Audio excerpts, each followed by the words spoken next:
ถ้าว่าฝนตกต่อเนื่องก็คือหวานเลยทุกคนนะมาหอดจุดนี้ก็อาจจะมีขี้ต้มขี้หยังปอนทูนเด้อพาย่างตำลังผู้สาวเพิ่นลงอาบน้ำนะทุกคนเบื่อประชวดลงเบื่อประกล่องมาตาเอ้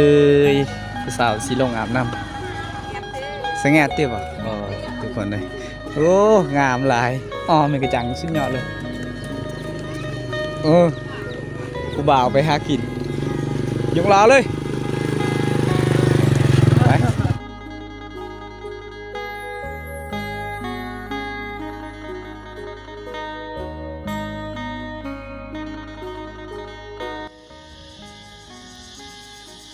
เอาสบายดีทุกคนสบายดียามตอนเช้าทุกคนเลย11 โมงนะกับบ่ได้เช้าใกล้สิฮอดตอนเที่ยงทุกคนนะตอนนี้ไอ้เคได้ย่างมาจากหมู่บ้านไอ้เคไปหาหมู่บ้านนี้นะทุกคนแล้วก็จะได้พาทุกคนไปพักส่งวิถีชีวิตหรือว่าเที่ยวชมวิถีชีวิตในหมู่บ้านคือเก่าทุกคนเลยช่วงนี้กะไอ้เคบ่ได้ออกไปใส่เลยทุกคนนะอยู่บ้านเลยผมมีรถสีไปทุกคนนะแต่ว่าตอนนี้ไอ้เคก็รู้สึกเจ็บหน้าผากรู้สึกเจ็บหัวก็เลยอยู่เฮือนบ่ได้ไปใส่นะตอนนี้ก็ได้เข้าฮอดบ้านกับเจ้าซ้ำหมู่บ้านไอ้เคเองนะหมู่บ้านที่เคยมาเนี่ยจุดนี้เป็นจุดโฮมเย็นดีแล้วก็มีจุดหนึ่งเป็นจุดสัญญาณอินเทอร์เน็ตนะกกมะม่วงไข่สำหรับผู้สาวก็เจ้าหนังตำหูกตำยังนี่แหละทุกคนปกติก็เจ้าเปียกของก็เจ้าและส่วงนี้เราดูนี่นะทุกคนเลยตอนนี้ได้เข้าฮอตบ้านนะผ่านไปเป็นหลายชั่วโมงทุกคนเลยตอนนี้ก็15 โมงกับ20 นาทีทุกคนนะฝนตกทุกคนเลยนะไอเคได้นั่งพักอยู่จุดนี้ฝนก็ตกแห้งทุกคนนะมานั่งเล่นนั่งยั่งอยู่จุดนี้แหละอันนี้คือลมแห้งเมื่อกี้นะกกตะกบขเจ้าได้ลมนะแต่ทุกคนเลยนะเกือบถึกสารขเจ้านี่ทุกคนสังเกตนะลมเลยกกตะกบนะนี่แหละทุกคนเลยทางพุ่นกำลังโซนระวนกับเสียงเพลงนะนี่ผมมองเก่ามองเดิมทุกคนฝนกำลังสีตกอยู่ตอนนี้เปียกหมดเลยแถวนี้โอ้ลมก็แห้งได้ฝนก็ตกอยู่แต่ว่าช่วงฝนตกน่าจะแม่นชั่วโมงนึงทุกคนเลยนะโอ้ยผู้สาวลงอาบน้ำบัดนี้หยะเลยน่ากระเตะเลยตัวบมบุยเดอล่ะปกติตะเวอร์เลยเนี่ยแซงบุยเดอเลยตามึงแกโอ้ยเมียในบมปุยตัวแรกเลยบ่ว้าวผู้สาวปอนทูนเด้อพาย่างตำลังผู้สาวเพิ่นลงอาบน้ำนะทุกคนเบื่อประชวดบมปุยประกล่องมาตาเบื่อประชวดบมปุยประกล่องเบื่อประชวดเหรอปะมาน้องเพิ่นสิลงอาบน้ำตอนนี้ก็15 โมงนะปกติเขาเจ้าจะอาบน้ำในตอนแรง4-5 โมงทุกคนเลยแต่ว่าตอนนี้นะเขาเจ้าจะลงอาบแต่คนแรกนะเพราะว่าฝนตกเขาเจ้าก็เลยลงอาบทุกคนนะเบื้องนี้แถวนี้เป็นน้ำหมดเลยฝนตกนะเนี่ย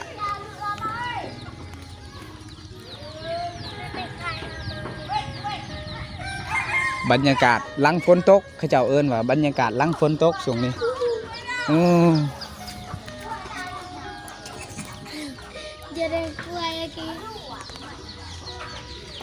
สีข้าวผักอยู่นี่ก่อนเพราะว่าฝนก็ยังตกอยู่โอ้แม่เล็กมือนี้มือเล็กออกจังได้เมื่อคืนนี้ฟันยังพ่อเท่าฟันเห็นรถอาเซ่มาจังนี่แม่เล็ก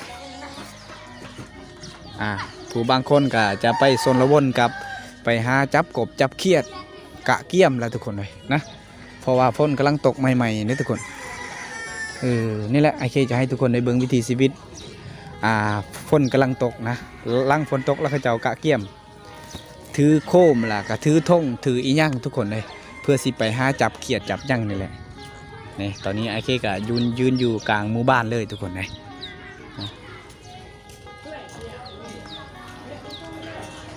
เจ้าเด้อผมไปเด้อมาไหม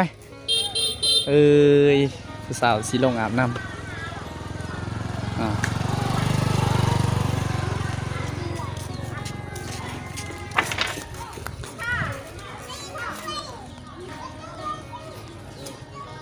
นำไปเขาเจ้าอาบน้ำโว้กรวงเมียมาเด้อหรือหลังฮะกรวงเมียมาเด้อหรือหลังว้ายหยะเลยตาเบิ้ลหูชึกสงแงดเลยป่ะ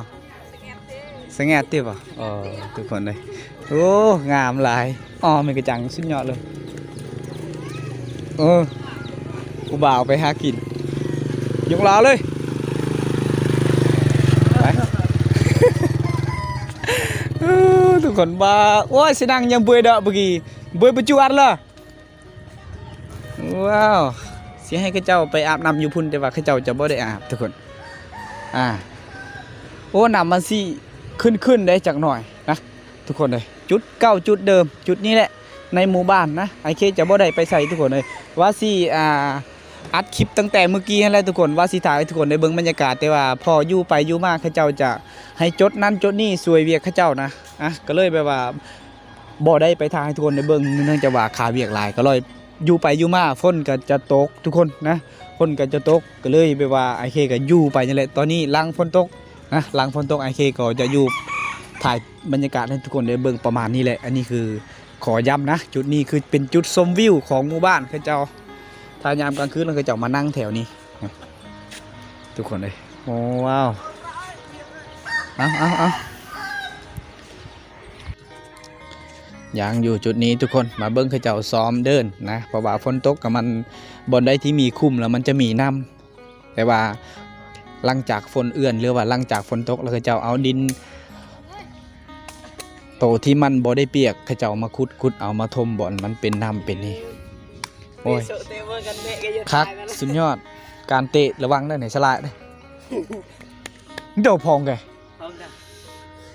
พองเครื่องแอมไม่หนังแล้วว่าเจาะไหมหมูในหมูของเทโอ้ผู้บ่าวรอเตะกันต่อเอาซ้อมนี่ไปเอาบรรยากาศหลังฝนตกนี่แหละทุกคนเลยพระเจ้าจะได้ซ้อมนะโอ้ต้องเปลี่ยนกันไปเก็บการเตะกันต่อนะเพราะว่าทางนี้จะเตะไปไกลอยู่พุ่นละจุนี่ไปเก็บทางนี้ไปเก็บเตะไปพุ่นละจุนั่นไปเก็บนะก็เจ้าได้ถือกันลิ้นน้ำกันนะทุกคนเท่ยมาอยู่ไหนกันมันดูลายบ่กดกล่องตีเนี่ยมันดูลายมีนบ่ข้าเจ้าว่าไม่ดูลายที่ข้าเจ้าปลูกตอนส่วงข้าเจ้ามาขายเบียร์ไม้นะทุกคนนะนี่แหละมันเป็นดอกเป็นอย่างสงสัยมันจะเป็นหมากอะไรตัวนี้โอ้อากาศเย็นดีหลังฝนตกทุกคนเลยคักนะหลังฝนตกอากาศคักหลายนี่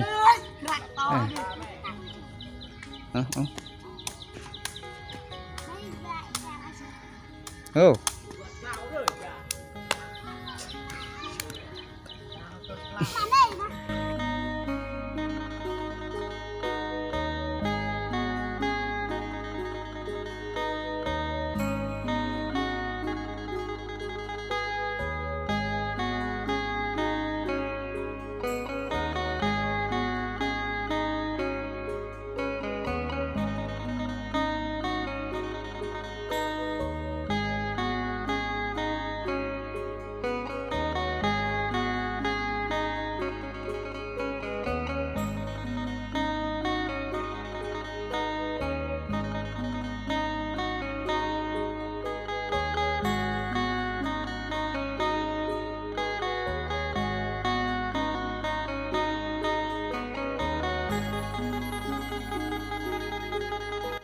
ทุกคนเลยผ่านไปอีกหลายนาทีนะทุกคนตอนนี้กะ16 โมงกับ27 นาทีนะไกลสีฮอด18 โมงก็ถือว่าค่ำลงนะเพราะว่าทางผู้หนาอาจจะมีเสียงเพลงก็เจ้ากินเหล้ากินเบียร์อย่างไรตามภาษาของชาวบ้านนั่นแหละทุกคนเลย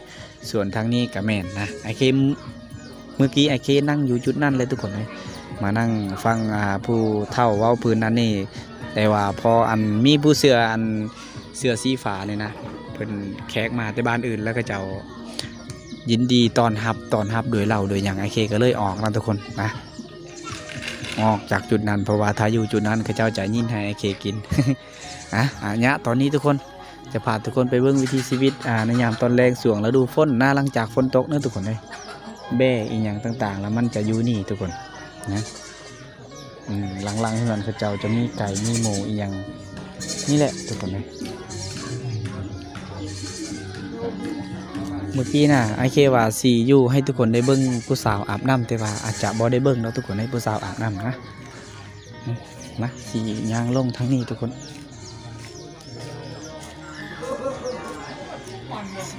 เขาเจ้าได้ตักน้ำตักในเฮือนเขาเจ้านี่ก็ง่ายๆมอเตอร์ไซค์กับฝนห้ามเบิดแล้วทุกคนมันจะเริ่มเป็นมืดแล้วได้จุดนี้จะเริ่มมืดแล้วนำเขาเจ้าเขาเจ้าใส่เครื่องสูบขึ้นนำก็คือไดจรวดจุดเก่าจุดเดิมมองเก่ามองเดิมทุกคนนะนั่นแหละ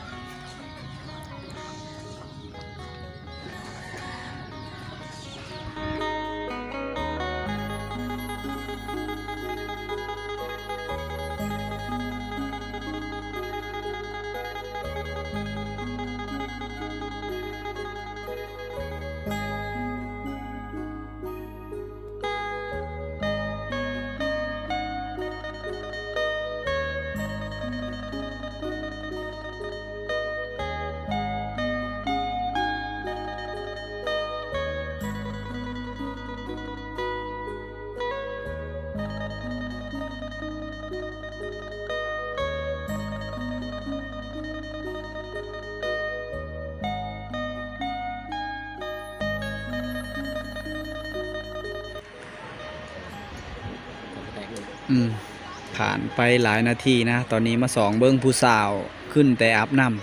ำโอ้ยอากาศเย็นเลยหลังจากฝนตกหนาวยี่หนาวกี่ยี่หนาวฮะ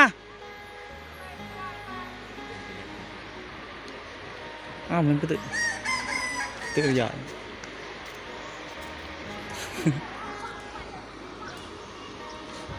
โมไอเคทีม้านำกันในมือนี้นะว่าสีหลงเบิงผู้สาวอาบน้ำอยู่พุ่นนะทุกคนแต่ว่ามันก็ค่ำมืดว่าสีบ่ทันแล้วทุกคนเลยนะพูดแหละข้าเจ้าไอเคกับมักเบิงผู้สาวนะปกติทุกคนปกติต้องได้เบิงนะนี่ข้าเจ้ากโมนน้องเมื่อกี้ป่ะกโมนเบื่อเด้อเมื่อกี้น้องเมื่อกี้แม่อาคังกี้แต่อาคังเติมtao min têอ๋อถามเบิ่งผู้สาวถามเขาเจ้าว่ายังบ่ผู้สาวมันBữa giờ đợi mày. ตะบนปุ้ยเด้ออยู่อ่ะ Qua xem bữa đâu mày. Thay rụp này. Để bữa qua lọ này. ตะบนปุ้ยเด้ออยู่อ่ะโอ้ยเหี้ยเอ้ยยังบ่ทันอาบน้ำเขาเจ้าซ้อนเท่ากัน Sốt này nào rồi, sốt đây nào. Sốt. Ra đã đừng tạ sốt tê. Tê đừng sốt ta tìa. Đừng tốt rồi gạt cái đảo. Tôi ngứa nó cầm cả. โอ้ผู้บ่าวยังโสดบ่ยังโสดบ่โสดตอนออกจากเฮือน Tại sốt tê. Đâu cần phòng cả đừng có tốt đấy. โสดตอนออกจากเฮือนไอ้จังได้จะว่าบ่ได้ลองพุ่นบ่ฮะโอ้ตะบนเมียเลยบ่อ้าวเออ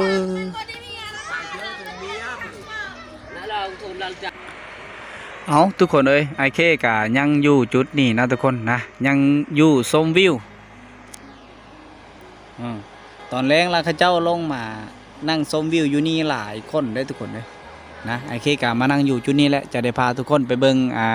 ในยามตอนแรกเขาเจ้าจะนั่งท่าเหือนะท่ารถนั่นแหละผู้ที่มีเหือ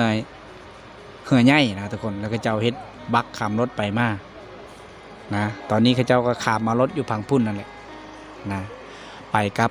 สาวพันกี้ทุกคนเลยนะถ้าใครที่อยากมาหมู่บ้านในเคกะ กะบ่ได้ควรพลาดถามไปมานั่นแหละ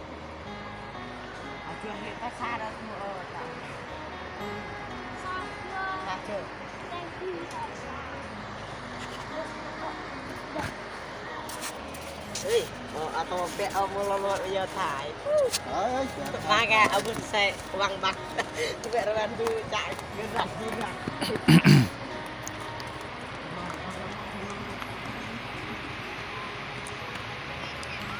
ผู้บ่าวลงอาบน้ำตอนแรงฝนตกกระจายดินทรายมันจะลงนะถ้าว่ามีอากาศร้อนอากาศแดดหลายมันจึงขึ้นมาคือเก่าดินทรายเวลาขับเคลื่อนรถมันจะยากตอนนี้สบายอยู่แต่ว่าถ้าว่าฝนตกต่อเนื่องก็อาจจะนี่มันจะไปมืนเต็มไปด้วยขี้ตมเราจะลงกันจะยากแต่ว่าตอนนี้นะพอดีเลยซับนี้ทุกคนเลยพอดีขึ้นไปขึ้นมาไวเลย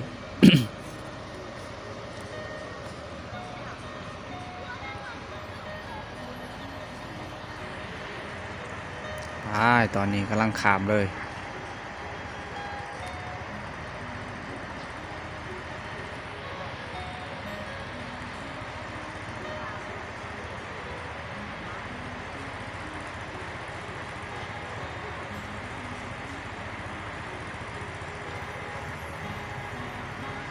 อันนี้นะจากเหือเขาเจ้ามาแบกปะไว้อยู่ในบอนนี้ตัวไหนถ้าว่าอีกยังสมองหนึ่งนะกลางคืนเขาจะแบกปะไว้อยู่เทั้งเหือนนั่นแหละ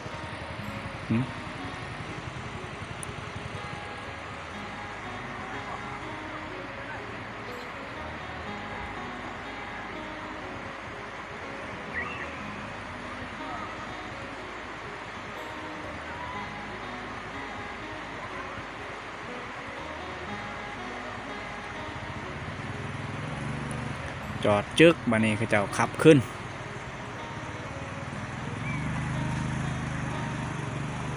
ก็ง่ายอยู่ถ้าว่าฝนตกต่อเนื่องก็คือหวานเลยทุกคนนะมาหอดจุดนี้ก็อาจจะมีขี้ต้มขี้หยังป้ายบันนี้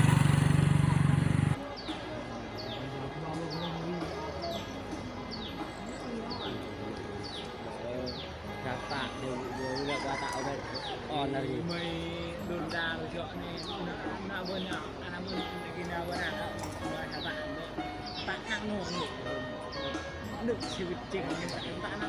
ตาน้องก็อ่านนี่คุณว่าบาทที่วางเงินตัวจริงๆไอ้ตองดูหน้าผู้เรื่อยอย่างนั้นไปไม่ต้องไปไม่ใช่ที่มันจวบไปตั้งแต่ที่จะมาผ่าตัดปัญหา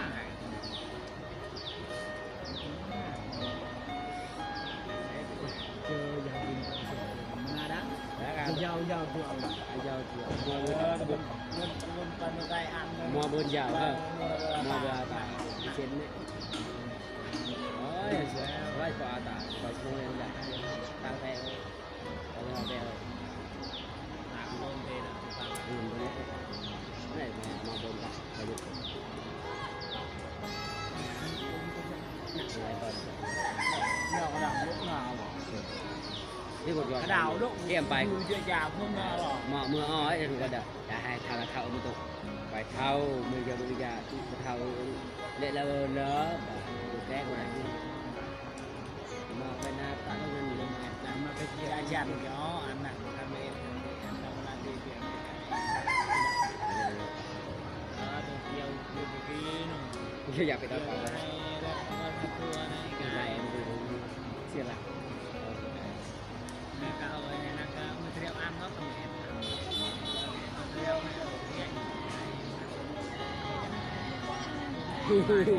ไม่ใหญ่หลายด่านเองเด็กแยกกันนาด่านเด็กเขาสู้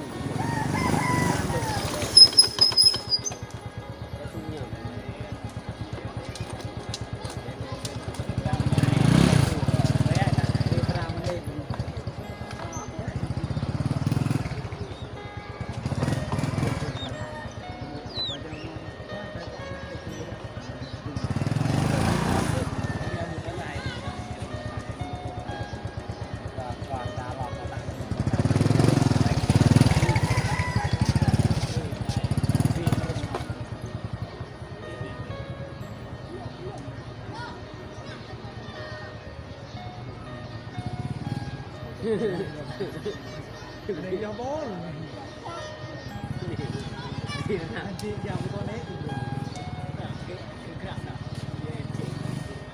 Hay từ cái này. Có bọn em con nên cái atau tua berbeda dia maksud tua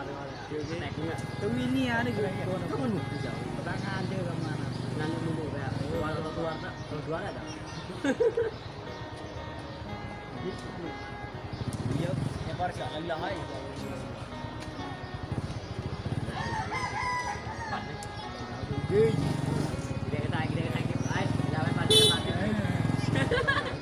boleh tu ni pasal begini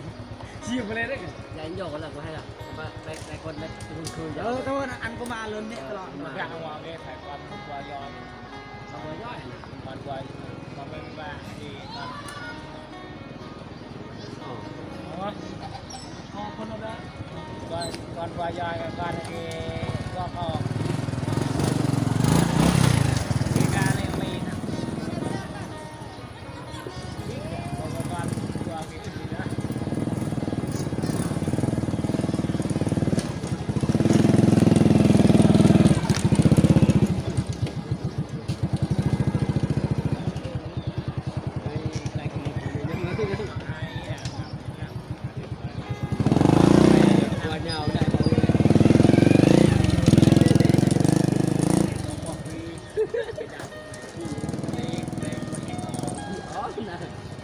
mò cái nhà là phải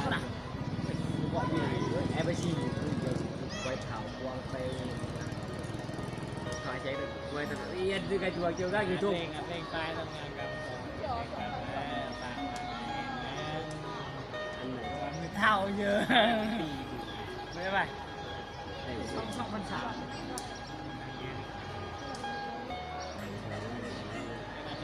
sao sao conทำนมก่อนเนี่ยตัดสีนะตัดไปไปไหวก็เว้ยจบไปได้ก่อนนะไอ้ไฮก็ได้จะไรไปโอ้ยปลาเนี่ยก็ได้ไปโนเจได้ปลา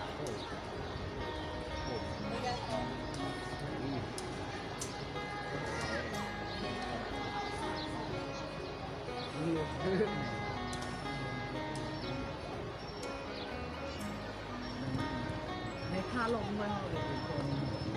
ไม่ได้ยังอยู่ตรงนี้บ้าคือเรื่องอะไรเนี่ยใส่ไปเดินมาดามกาเกจคือใส่อุปกรณ์มีนักโก้นักวันเฮ้ยแลนอ่ะแลนแล้วกันเนี่ยนี่ด้านหน้าtao hẹn ngài đạp cơ đơn đạp vô cổ biết đấy nó vai bọt là đều cái này đi thẳng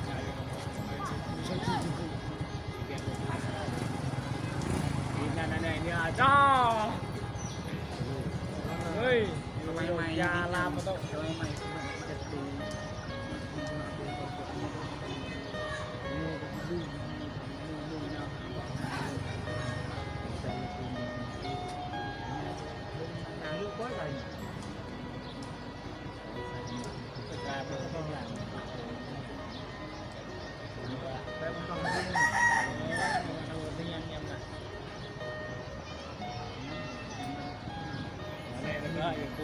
งเละ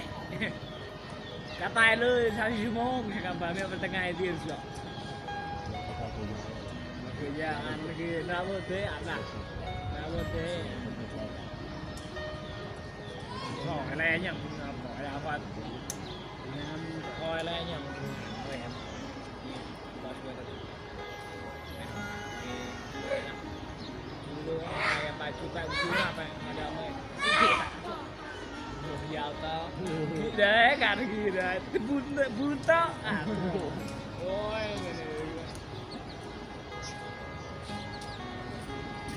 กล่องกระต่ายตายด่าแล้วก็ลูกเนี่ยกันบอลยาเบิ่นไม่ทำกี่เดียวเนี่ย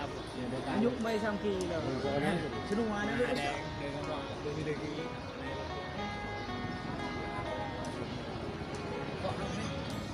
ก็แลนด์ร้อนแล้ว mẹ nó chưa có đường thì tài chia tay ta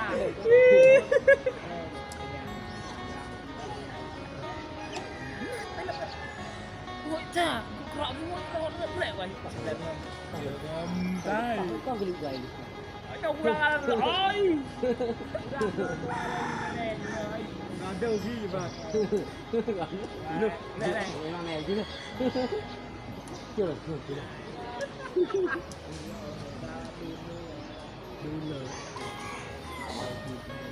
đam được không mau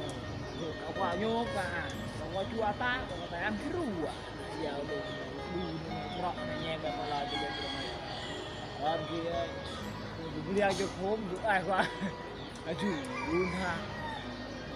เดี๋ยวยาวเดินมอนะกว่าลุงยาวเนี่ยก็ดูมีสักครั้งเจอตายบทยาวบทบัวไม่ตัดสวัสดีวิลกีมันยาวบทบัวมันยาวกายกายยังว่าท้าหลอกอยู่ตัวยาว bữa đứa mà mọi gì nhưng mà cái gì cho ra đây ba tay vậy bữa được đi lại đi bữa được bây giờ phải lòi thử đấy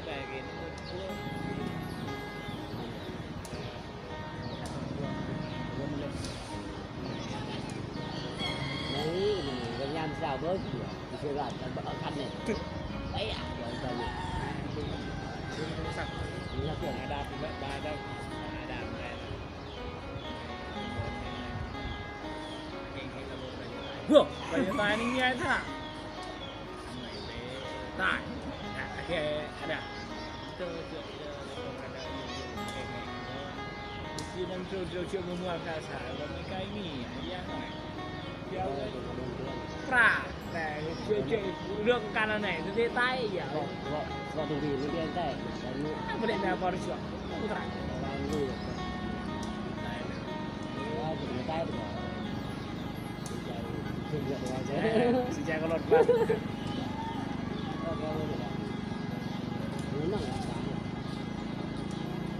ta lên ba mà qua đây qua đây nó chưa được dâu đi rồi người ta bỏ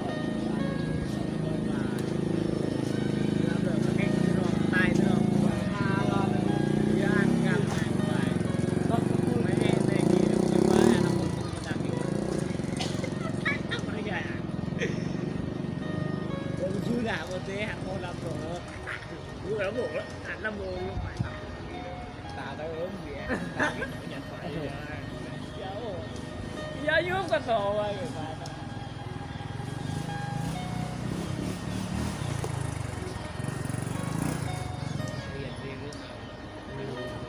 thằng Lan là tùy ăn không hay đâu tại sao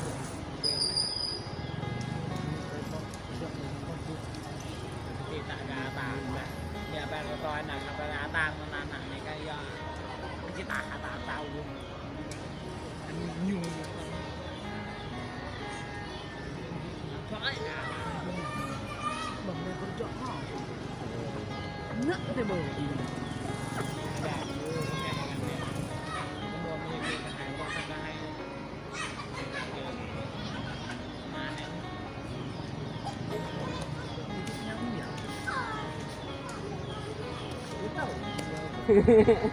ยามเลยคือบ้านเจอต่อเอาได้นั่งเว้าฝืนยังนั้นนี้อยู่จุดดีแล้วทุกคนสมวิวนะตอนแรงเหมือนเดิมทุกคนเลยอยู่จุดเดิมแล้วตอนนี้ เพราะว่าสิเป็นไก่แล้วก็หมูนะทางลงเซนี่แหละอยู่จุดนี้แหละทุกคนนะวิดีโอกะบ่ค่อยแจ้งบ่ค่อยสัตว์ปานใดทุกคนเลยนะค่ำมืดแล้วตอนนี้แต่ว่าไอเคจะพยายามให้ทุกคนได้เบิ่งวิถีชีวิตในยามช่วงค่ำๆมืดๆนั่นแหละ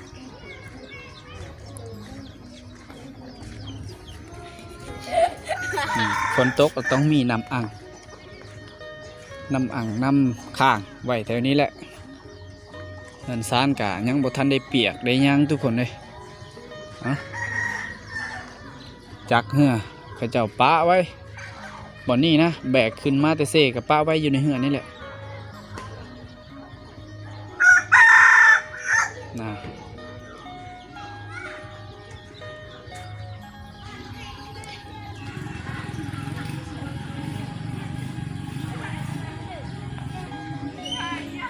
นี่แหละหลังจากอาบน้ำแล้วเขาเจ้าก็สิพาไปหาหมู่ไปลิ้นโทรศัพท์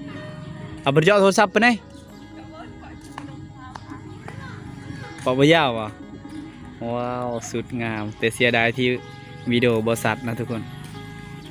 ว้าว